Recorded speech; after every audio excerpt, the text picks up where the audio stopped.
I can, for the conclusion, I just summarize the most important points concerning these concepts. So I can go through over that if it's okay with you. So we have to distinguish between a traumatic event, the objective conditions, and the subjective perception. It's very, very summarized. Traumatic event, the psychotrauma that succeed, but not necessarily. You may have a traumatic event and no psychotrauma. The person will react to that with a good adaptation and coping strategies. So this is important. It's not because you have a traumatic event that you will be traumatized. It's possible that you will never be traumatized. So this is the second possibility. And then if you are traumatized and not treated, you may have a PTSD, post-traumatic stress disorder. And if this is not treated, you may have complications. So the second idea, I would say that psychotrauma is a normal reaction for anybody. Psychotraumatic stress disorder, it's a long-standing psychopathology reaction. It is dysfunctional.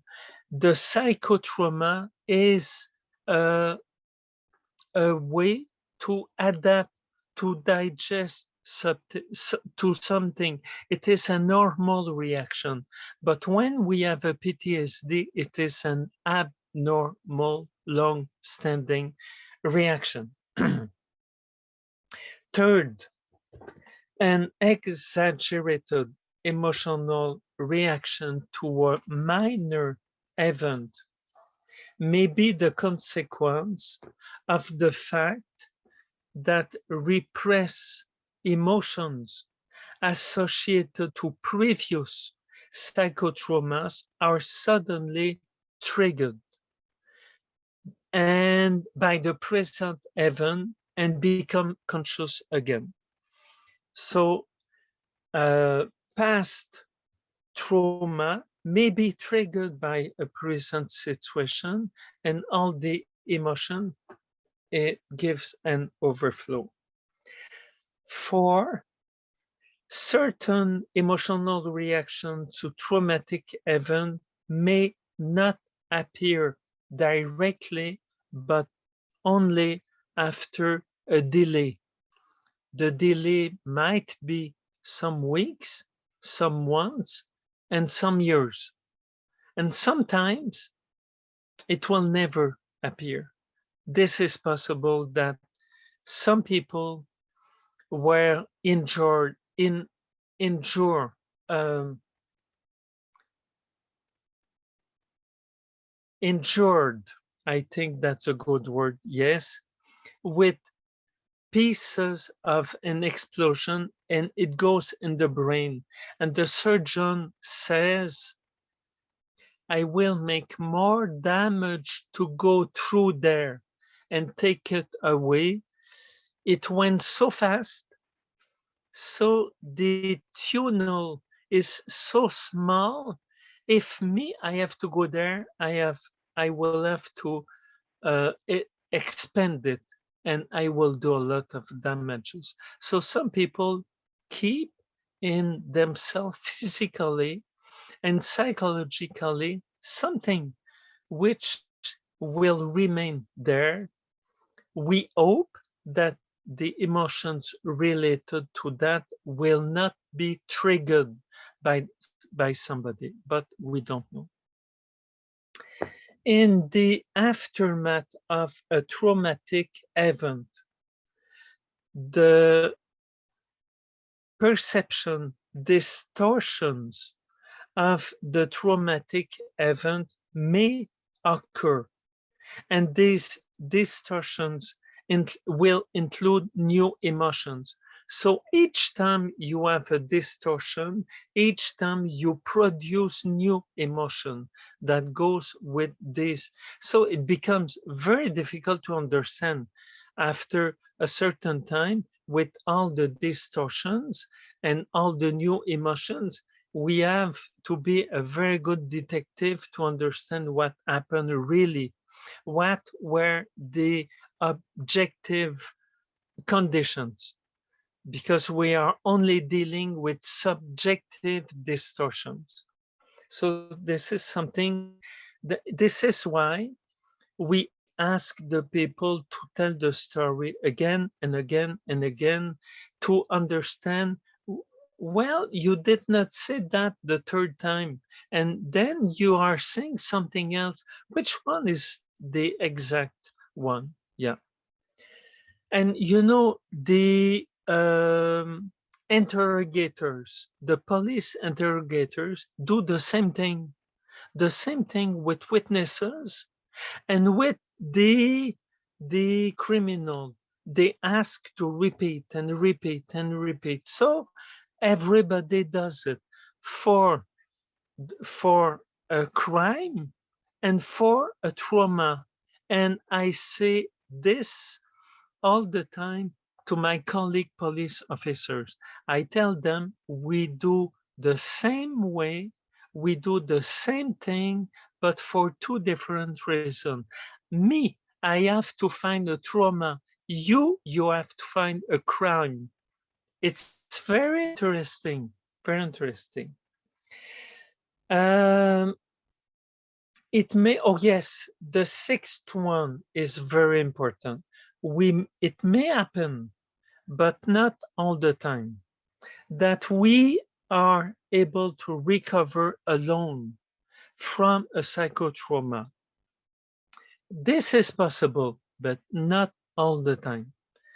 Getting the support and understanding from a relative, a friend, a colleague, or a professional will just help to recover faster, to shorten time.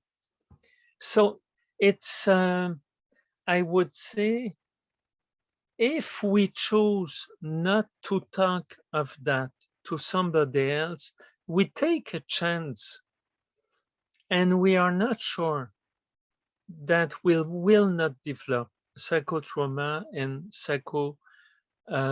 traumatic disorder.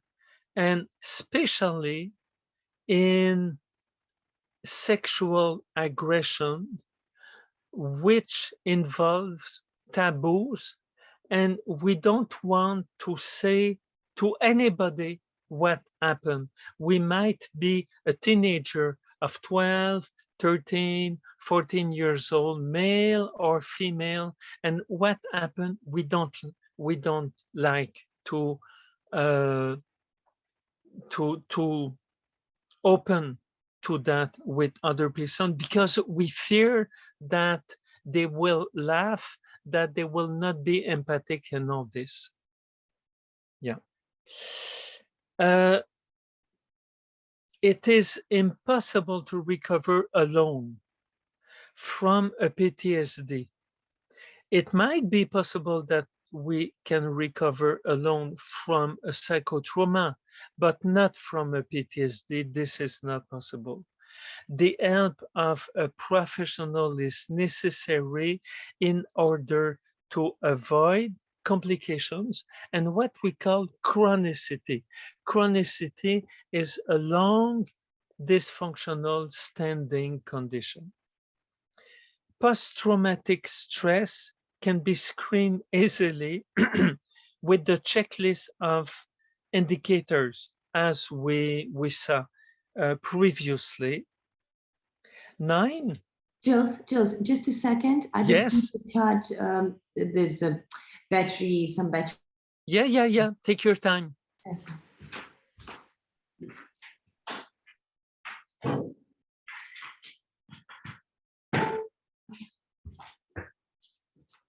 Let's see. Yeah, I'm back. Okay, good. um, 9, post-traumatic stress is a mental health problem that can be treated, and it can consequently completely disappear. It's better that we don't go that far, but we have to understand that we can treat that. It's possible to treat that. and and recover completely as if it never happened. But at the same time, when we treat that, we do prevention and we develop coping strategies. So the next time something happens, we are ready to react the good way. 10th, talking of oneself and of our emotions can help to understand and contain them all the time. Talking of the emotions will help. This is the function of language. This helps to contain and master them instead of be controlled and overwhelmed by these emotions. It is the rider who controls the horse or the horse who dominates the rider. This is a good image. Do you want that the horse dominates you? No. You want to control the horse, and the horse will, if you control it well, everything will go smoothly. The last one, post-traumatic stress prevention may be done at an individual and social level. As we said earlier, we have many things that we can say to ourselves. So that's it. That's it. This is the end of the theory about psychotrauma and PTSD. Thank you. So when we will start our workshop, we will start with the second part, which is the practice. Yeah, and just a point from my side. Remember, in the very beginning, we had that introductional Zoom between you and I, and we spoke of post-traumatic growth. And Yes, now when you mentioned, well, there's this metaphor or figure of speech between the horse and the rider, who is yes, who. And in a well, proper conditions where the rider controls the horse, it is only for the better, because the horse is supposed to help the rider, is supposed to be controlled. So yes, our traumas yes, and our wounds are supposed to be controlled by our mind. And yes, then they only work for better. Then they only work as our strength. Remember what you said? There was a yes, book from one of your, one of the people from Canadian government, if I'm not mistaken. So my weakness is my strength, right? yes, yes, you remember that. It Sure. was a governor Government. general. Yeah. Yeah, governor general, by the name of Vanier. Vanier was his name, a general, a military. He was a military, but very humble, very humble, and spiritual Mm. person, very humble and spiritual person. Yes, and when I read that book, this stayed in my mind since then, and I always say that, you know, I am weak on that thing, but I will use this weakness to develop a strength to be able to work with you. You know, I can say the same thing working with your community. I am very weak because I am not there. I don't have the means. It's complicated for me to speak in English, everything. But from that, we develop a strength together. This is fantastic.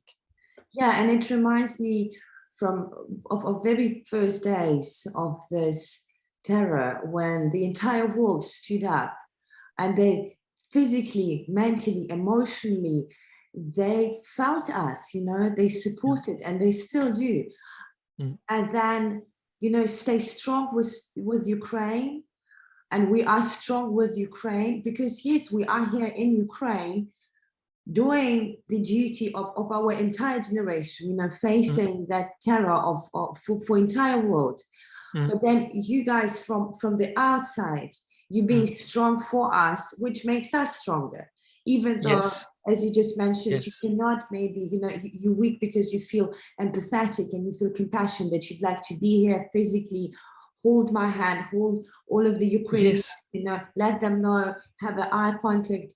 But because you can be stronger from where you're coming from, we now have no right to even, you know, to doubt our inner strength. Yes. So it's all these Yes. interconnections, and Yeah. but then again, it can be only done together. Good. Very good. Thanks.